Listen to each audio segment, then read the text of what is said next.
మావి gun title పెట్టిన మేధావి, చెల్లిని తల్లిని రోడ్డుకి ఈడ్చిన మహిళలకి మద్దతు పలికే ఫెమినిస్ట్, జత్వానీని 42 రోజులు పీరియడ్స్కి ప్యాచ్ కూడా ఇవ్వకుండా మహిళల వెనకమాల నేను ఉంటాను వెన్నుముకలాగా ప్రతి మహిళ గురించి అని పోరాడే ఒక శ్రమజీవి.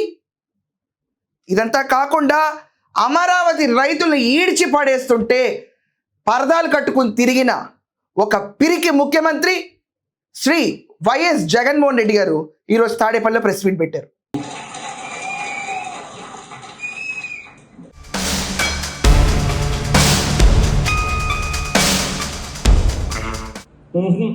రేపు పొద్దున ఎన్నికలు ఎప్పుడు వచ్చినా ప్రజలు ఫుట్బాల్ అన్నట్టుగా అంతా తెలుగుదేశం పార్టీని జగన్ మామయ్య. నమస్కారం అండి, దిస్ ఇస్ #you. ఎంతో కాలంగా చాలామంది పొలిటీషియన్స్ వాళ్ళ క్యాడర్తో మాట్లాడడం చూశాను, కానీ జగన్మోహన్ రెడ్డి ఈరోజు తాడేపల్లి ప్యాలెస్లో 1-sided స్పీచ్ ఇచ్చుకుంటా వాళ్ళ క్యాడర్తో మాట్లాడిన దాంట్లో అంటే సారీ టు సే దిస్, అక్కడేదో మనం సినిమా థియేటర్లో ఉంటే వేలలో విజిల్లు వేయటం చూసాం, ఇలాంటి గోల రొదన థియేటర్లో చూస్తాం. ఒక పార్టీకి కావాల్సింది ఏంటి? క్రమశిక్షణ. దానికంటే మించింది వైకాపాలో ఉందేంటి? విలువలు విశ్వసనీయతలు. జగన్ తెలుసు కదా నీకు, ఆ విలువలు విశ్వసనీయతలు ఉన్న పార్టీ క్రమశిక్షణ లేని పార్టీ. లిటరలీ మావి గన్ టైటిల్ పెట్టిన మేధావి, చెల్లిని తల్లిని రోడ్డుకి ఈడ్చిన మహిళలకి మద్దతు పలికే ఫెమినిస్ట్, జత్వానీని 42 రోజులు పీరియడ్స్కి ప్యాచ్ కూడా ఇవ్వకుండా మహిళల వెనకమాల నేను ఉంటాను వెన్నుముకలాగా ప్రతి మహిళ గురించి అని పోరాడే ఒక శ్రమజీవి. ఇదంతా కాకుండా అమరావతి రైతులను ఈడ్చి పడేస్తుంటే పరదాలు కట్టుకుని తిరిగిన ఒక పిరికి ముఖ్యమంత్రి శ్రీ వైఎస్ జగన్మోహన్ రెడ్డి గారు ఈరోజు తాడేపల్లిలో ప్రెస్ మీట్ పెట్టారు. చాలా మర్యాద ఇచ్చే కదా, బాగుంది కదా ఇది. ఓకే, ఆ ప్రెస్ మీట్ గుళికలు కొన్ని ఆణిముత్యాలు పెట్టాను, మొత్తం వింటే మన వల్ల కాదు. అది ఏంటో చెప్తాడు మధ్యలో జగన్మోహన్ రెడ్డి. ప్రజలందరూ ఫుట్బాల్ ఇది అన్నట్టు అంటారట టీడీపీ. నిన్ను దన్నింది అదే, నీ ఇంకా తెలియట్లా. జనాలు ఈసారి నీ పైన ఫుల్ మ్యాచ్ పెడతారు, చూస్తా ఉండు. నేను ఇంతకుముందు మంచి ఆలోచన చెప్పినాను మీకు. ఇంతకుముందు ప్లాన్ ఏ కింద రాష్ట్రంలో అన్నిటికన్నా పెద్ద సిటీ విశాఖపట్నం, దాంట్లో పెడితే అసలు ఎటువంటి ఖర్చు అవసరం లేదు. కర్నూలులో న్యాయ రాజధాని కింద అప్పట్లో కర్నూలు మనం మాటిచ్చినాము, అది నిర్వహిస్తూ అక్కడ న్యాయ రాజధాని పెడుతూ ఇక్కడే అమరావతిలో లెజిస్లేటివ్ శాసన రాజధాని కూడా తీసుకొస్తే బాగుంటున్నాయా అని చెప్తే నానా యాగి చేసి రాజకీయాలు చేసి అది వద్దు అన్నారు. సరే పోయి నానా యాగి చేశారంట. ఈ మేధావి తీసుకొచ్చి విశాఖపట్నంలో ఖర్చు లేకుండా రాజధాని పెడదామంటే అప్పుడు వద్దన్నారంట. ఇప్పుడు జగన్మోహన్ రెడ్డి తీసుకొచ్చిన కొత్త ఐడియాలు ప్రతిదీ తీసుకొచ్చి అంటే సార్ ఏమంటారంటే విశాఖపట్నం క్యాపిటల్ లేకపోతే అమరావతిని లెజిస్లేటివ్ క్యాపిటల్ ఇలా ఉంచేసి నేను చేద్దాం అనుకుంటే యాగి చేశారంట. అమరావతి క్యాపిటల్ వచ్చి యాగి చేసింది నువ్వే కదా నీయా, మర్చిపోయావా? ఏం చెప్పాలో తెలియక అప్పుడు ఎందుకు వచ్చావో పాలిటిక్స్లో నీకు తెలీదు, వచ్చిన తర్వాత అసలు నువ్వు ఏపీకి ఎందుకు వచ్చావో మాకు తెలీదు, దాంట్లో నీకు ప్రతిపక్ష హోదా ఎందుకు వచ్చిందో అసలు ఎవరికి తెలీదు. దాంట్లో నేను కూర్చోబెట్టి చంద్రబాబు నాయుడు గారు అత్యంత మర్యాదగా మీకు సమర్థమేనా అండి అని అడిగారు చూడు, అసలు నాకు అర్థం కాదు నీకు మర్యాద ఎందుకు ఇచ్చారు. అలా ఉంటుంది మన పరిస్థితి. రాజధాని లేకుండా పోతున్నాయా? ఆ పని చేయకుండా కనీసం ఇక్కడైనా ఆలోచన చేయి. మచిలీపట్నంలో నువ్వు కాదయ్యా పోటు కట్టింది, మేము కట్టాం. మచిలీపట్నంలో పోటు మనం కట్టాం. ఇందుకనే నందంటే నంది, పందంటే పంది అనేది మీ బ్యాచ్ అంటారు. జగన్మోహన్ రెడ్డి నీకేంది చెప్పినా కూడా నువ్వు మారవు. చిచ్చే పోటు కట్టింది నువ్వే అంట. అయితే ఏంటి కూలి కుతుబ్షా మా తాత ఎలా ఉంది నీకు ఇప్పుడు? నువ్వు ఇలా చెప్తే నేను ఇలా చెప్తా, కూలి కుతుబ్షా మా తాత ఏంటో పెద్ద చెప్తున్నారు అందరు కలిసి ఈరోజు కబుర్లో. చప్పట్లు కొట్టే ముందు ఆలోచించక్కర్లా. ఓ స్లైడ్ వస్తుంది చూడండి. Who was the CM when Machilipatnam port was started, and Pennurlo చూస్తే for Machilipatnam port different chief ministers were involved at different stages. That's why it can be confusing. Key CM involved, and Chandrababu Naidu, he was the CM who laid the foundation stone in 2019. ఏం మాట్లాడుతున్నావు జగన్? పచ్చి అబద్ధాలు చెప్తుంటే దానికి చప్పట్లు కొట్టే వాళ్ళని నంది అంటే నంది, పంది అంటే పంది అనే బ్యాచ్ కాకేమంటారు?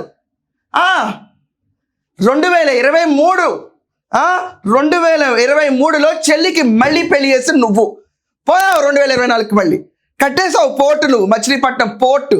మనకి ఇలాంటి ఐడియాలు కూడా ఉన్నాయేంటి? చెప్పుకోవాల్సిందేంటి, 2008లో కనీసం మా నాయన ప్రయత్నించాడు మచిలీపట్నం పోర్టు కోసం, కానీ చేయలే. ఇట్లుంటాయి అబద్ధాలు నువ్వు చెప్పేది. అందుకే అంటారు నాలెడ్జ్ ఇస్ డివైన్.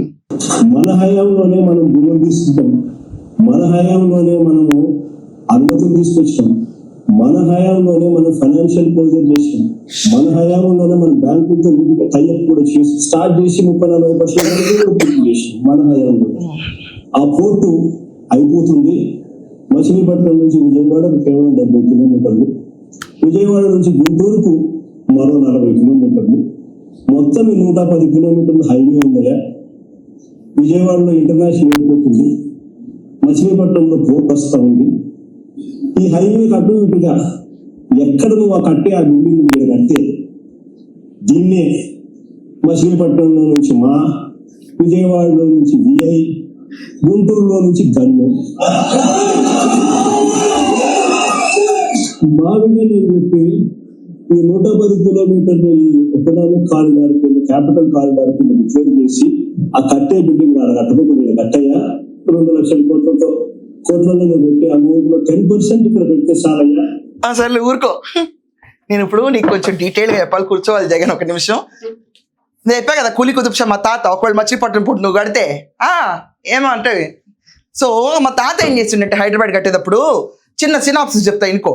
హైదరాబాద్ మించిన మహానగరం కడతాము అని చెప్పి చంద్రబాబు నాయుడు గారు చెప్పారు, కట్టి తీరాలి, ఆయన పైన భారం ఉంది. అది ఏపీ ప్రజలుగా మేము చూసుకుంటాం. నువ్వు ఒక్క నిమిషం ఆగు మిస్టర్ ఎల్హంకా ప్యాలెస్. నీకు ఒక చిన్న లాజిక్ చెప్తాను. హైదరాబాద్ ఎలా కట్టారండి?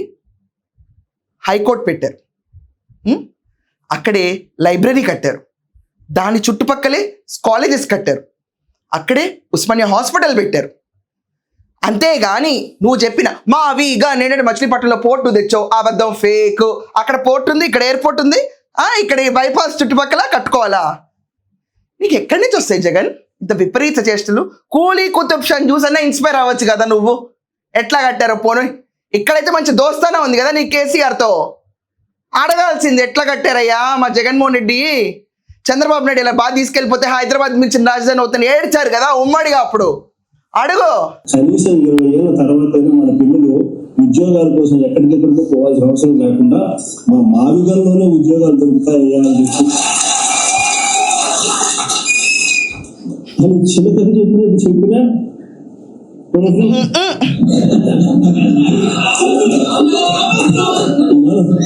మనం ఎంత బాగా చెప్పినా కానీ, ఎంత లౌక్యంగా చెప్పినా కానీ ఆహా ఎందుకు, ఆహా ఎందుకు వద్దు, కారణం అది 2 లక్షల కోట్ల వరకు మొబిలైజేషన్ అడ్వాన్స్ 10%.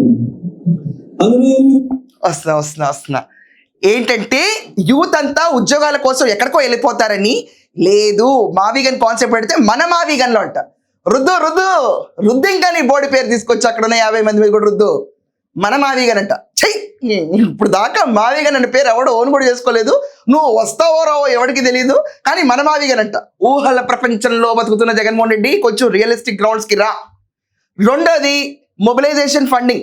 వెళ్ళి మీ నాయన నిద్రలేపు అడుగు నాన్న, నువ్వు అడగాలి అప్పుడు వెళ్ళి. మరి ఇలాగే ఉంటుంది. మొబిలైజేషన్ ఫండ్ కాన్సెప్ట్ స్టార్ట్ చేసింది వైఎస్ రాజశేఖర్ రెడ్డి. ఎందుకు ఇచ్చాను ఆయన? దాంట్లో 10% ఇచ్చి 8% జేబులో నొక్కి నన్ను రిచ్ చేయడానికా? 8,000 కోట్ల ఆస్తులు ఎట్లా వచ్చినాయి నాయన మనకి అని అడగాలి. ఏమి అర్థమైందా? కట్ అయిపోతుంది అని చెప్పి ఆయనకి ఎంత వైఎస్ఆర్సీపీ శ్రేణులందరి మీద అన్యాయమైన మాటలు, దుర్మార్గమైన మాటలు మాట్లాడతాను. సార్ నిజం చెప్పాలా, నేను ఇదే రాధాకృష్ణ చెప్తా ఉన్నా. వాళ్ళ మాటలు రేపు పొద్దున మా ప్రభుత్వం వచ్చినాక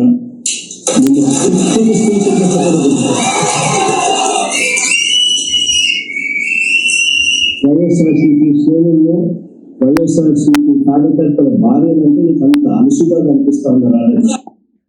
ఫస్ట్ వెళ్ళి అర్జెంటుగా టీడీపీ శ్రేణులు ఆంధ్రప్రదేశ్ మీద మమకారం ఉన్నాళ్ళు సాక్షి ఛానల్కి తిప్పి ఇచ్చే టైం ఉంది మీకు. తిప్పి ఇవ్వండి. బెదిరింపుల పర్వం, పిపిపి మెడికల్ కాలేజెస్ అన్నిటినీ తరిమి కొడతా నేను వచ్చాక అని చెప్పిన జగన్మోహన్ రెడ్డి ఈరోజు రాధాకృష్ణ కూడా తిప్పిస్తాడు. మీ ఫాదరే ఏం చేయలేపాడు, నువ్వెంత వస్తావో రావో కూడా తెలియదు జగన్. ఇది ఏపీ ప్రజల నాడి నేను మాట్లాడుతుంది, నా నాడి, నా కాన్ఫిడెంట్ నేను మాట్లాడుతుంది. నువ్వంటే ఒక లెక్క, నేనంటే ఒక లెక్క, తప్పుగా తీసుకోకు. ఒకే రకంగా ఉంటుంది ఎవడు మాట్లాడినా కూడా. ఈరోజు ఒకే రకమైన నీతి నీకైనా నాకైనా. అంటే తప్పుడు మాటలకు సమర్థిస్తారు. ఈ స్థాయికి రాజకీయాలు దిగజారిపోతే రేపు పొద్దున ఈరోజు సోషల్ మీడియాలో ఎప్పుడెప్పుడో కమెంట్లు పెట్టినట్టు ఎప్పుడెప్పుడో రాసిన వాళ్ళందరినీ ఇప్పుడిప్పుడే ఎందుకు అరెస్ట్ చేస్తారంటే అప్పుడప్పుడు నువ్వు అరెస్ట్ చేయకుండా పడుకున్నావు కాబట్టి. అర్థమైందా? దానికి లాజిక్ ఇది సెట్ అవుతుంది. రెండోది, వీళ్ళందరినీ వెనకేసుకుని చంద్రబాబు నాయుడు మద్దతు ఇచ్చి తిరగట్లా. జగన్మోహన్ రెడ్డి మద్దతు ఇచ్చి తిరగటం అంటే ఏంటో నేను నీకు చెప్తాను. నేను ఏవిఎన్లో చురకలు చంద్రబాబు నాయుడు గారికి పడితే, లోకేష్ గారికి పడితే నీకు అది తెలుసా? సాక్షిలో నీకు ఎప్పుడన్నా ఒక్క పడిందా చెప్పు, పక్కన పెట్టు. కొడాలి వెంకటేశ్వరరావు, వల్లభనేని వంశీ లాగా నీచమైన భాష మాట్లాడే వాళ్ళని చక్కనేసి తిరిగావు, ప్రోత్సహించావు. రోజా సెల్వమణిని చక్కనేసి తిరిగావు, ప్రోత్సహించావు. పోసాని కృష్ణమురళిని ఎఫ్డీసీ పదవితో సన్మానం చేసావు. బోరుగడ్డ నీళ్ళని వాడుకుని జనాల మీదకి వదిలేవు. అంబటి రాంబాబుని మినిస్టర్ చేసి చంద్రబాబు నాయుడు ఏడిపించావు. నీ ఆన్సర్ చాలింది నీకు. ఎవరిని వేసి తిరిగావు? ఏం చేస్తా ఉన్నా మనందరం చూస్తూనే ఉన్నాం. తప్పు చేసినాడు. టీటీడీ చైర్మన్ గా ఉన్న నుండి చెయ్యకూడని తప్పులు చేస్తే ఏం చేయాలి? ఆ మనిషిని ఉండవరకన్నా పోస్టర్ నుంచి తీసేయాలా లేదా? ఈ మనిషి ఏం చేస్తున్నాడు? పక్కన పెట్టుకుంటున్నాడు. ఆ మనిషిని పక్కన పెట్టుకొని తిప్పుతున్నాడు. అది ఎంత దారుణంగా తయారైపోయినారు అని అంటే ఆశ్చర్యంగా అనిపించే విషయాలు ఇవన్నీ కూడా. నీకు ఆశ్చర్యంగా అనిపించింది అంటే నాకు జోక్గా అనిపిస్తుంది. కల్తీ లడ్డూలు చేసి అసలు లిటరలీ ఉమెన్ పైన చేసిన అఘాయిత్యాలు, రంగనాయకం గారిని అరెస్ట్ చేయించిన విజువల్స్, జత్వాని నువ్వు ఏడిపించు పీక్కు తిన్న నీ సీఎంఓ ఆఫీస్కి చెందిన సో కాల్డ్ విశాల్ గుని, వీళ్ళందరూ పెద్ద పెద్ద ఐపీఎస్ ఆఫీసర్స్. నువ్వు చెప్పాలి ఇంకా చంకనేసుకొని తిరగటం మీడియా అంటే ఏంటో. ప్రభుత్వ భూములు తప్పుడు బెల్లాలకు అమ్మేస్తాం.